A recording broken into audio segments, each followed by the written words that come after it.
Hey, my name is Andrew Cooney and welcome to my podcast. This is a place where I share all that I know to be true through ideas, beliefs, what I've learned in relationships, personal development, business and life, and sit down with some of the most brilliant minds I know to uncover their expertise as well. I'm a former content creator, trading my time to serve others' visions, but now I serve my own. I'm a freedom creator and a visionary with a passion for understanding more about who I am, who we are, and what we're capable of. So join me on this journey. Thank you for coming along.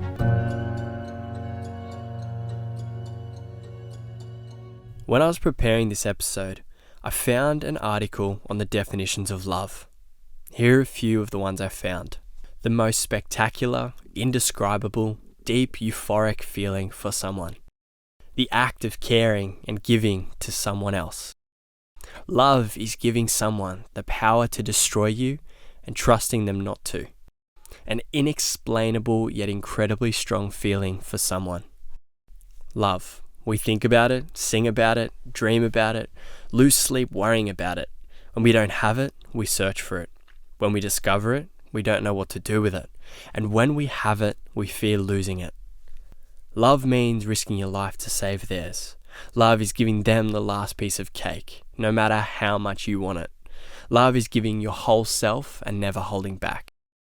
Now, the reason I've made this the second episode of the podcast is because of how much love has played a role in my life recently.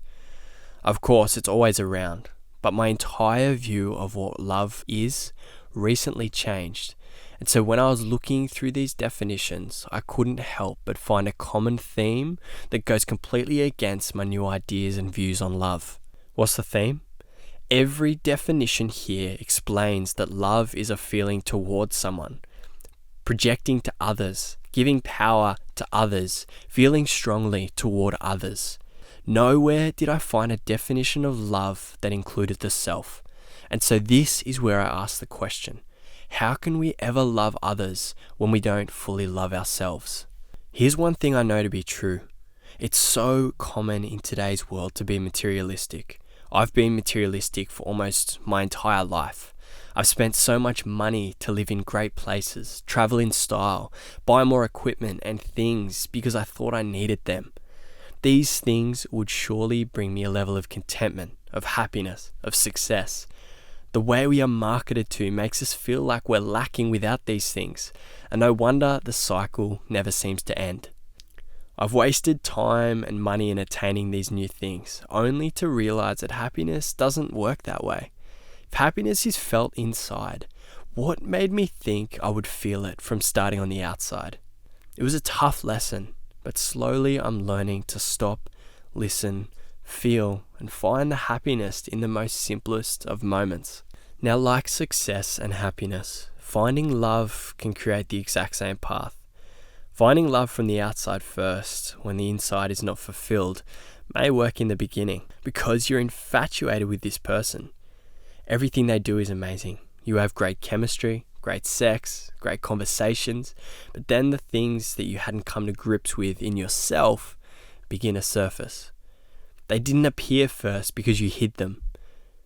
You were insecure about them, so you changed who you were to win over the other person.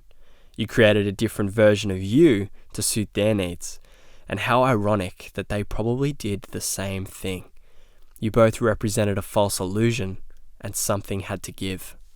Now, this isn't always the case, and a lot of the time it won't break people up. But the real question to ask is, why did you hold back on who you truly were from the start? What were you fearful of that made you represent this false image? The answer is clear. You didn't love yourself fully. Once again, this has been my experience in the past. It's caused confusion, resentment, frustration, and disconnection from my relationships.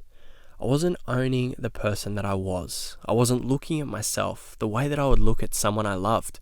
I felt that I didn't need to love myself like that, and that love is expressed only to others, and that's what a relationship is. I couldn't be more wrong, but when I see the definitions like I mentioned in the beginning, it's simple to see how easy it is to be confused, because we were never given the right tools and knowledge to realize that love has to be felt within first. I recently came out of a 5-year relationship, one that was up and down, like most relationships, one that had some beautiful moments, and one that I'll never forget and I'll cherish until I die.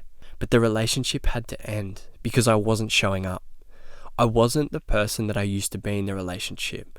I wasn't committed the way she was, and I had love staring at me in the face, but I couldn't receive it. I made this decision because the best thing for us both to grow and create the lives we truly desire was to no longer be together. One of the best things about this was that there was no bitterness, no hate, no resentment. There were tears and there was resistance. Did I make the right decision? Do I realize what I just lost? I'm not sure. Am I a bad person because of what I've done? The truth is I'm not. Because we all make the decisions that we think are the best in that moment. And although I have times where I want nothing more than that relationship back, I want it because I'm missing something from myself. Love.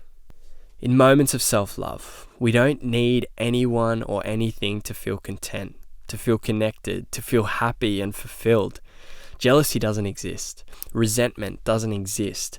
Bitterness, angst, unconsciousness doesn't exist in a world of self-love.